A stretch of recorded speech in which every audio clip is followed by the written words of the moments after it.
Demand చేశారు. పెద్ద పెద్ద నేతలున్నారని కొండా సుస్మిత చెబుతున్నారని, చెప్పిన ప్రతి మాటకు కట్టుబడాల్సిన అవసరం ఉందన్నారు. మంత్రి కుటుంబ సభ్యులే ప్రభుత్వంపై ఆరోపణలు చేస్తున్నారని చెప్పారు. సొమ్ము పంచుకునే క్రమంలోనే ఇలాంటి సమస్యలు తలెత్తుతున్నాయన్నారు రామచంద్రరావు.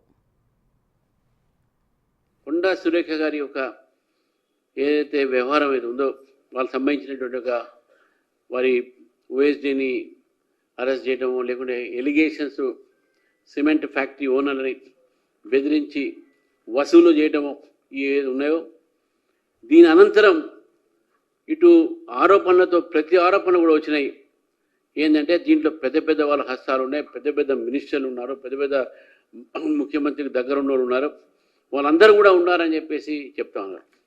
భారతీయ జనతా పార్టీ మీ ముందు చెప్తా ఉన్నాం, కాంగ్రెస్ అంటే corruption, Congress is synonymous of corruption. ఈ రెండు పదాలు కాంగ్రెస్ కరప్షన్ ఒకే రకంగా పోతుంది.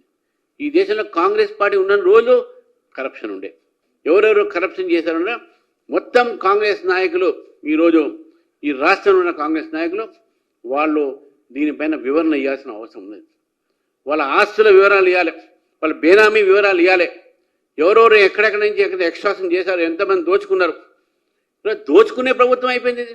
మీది కాంట్రాక్టర్స్ ప్రభుత్వం, మీది కమిషన్ల ప్రభుత్వం, మీది కాంట్రాక్ట్స్ ఇచ్చే ప్రభుత్వం.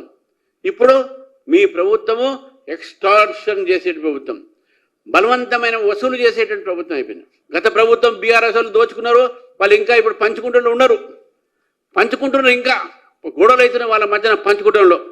మీరు కూడా ఏం చేస్తున్నారు, మీరు కూడా పంచుకునే ఇంట్లో క్రమంలోనే గొడవలు అవుతున్నాయని చెప్పి మేము పక్కా భావిస్తా ఉన్నాం. ఈరోజు కోనసీమలో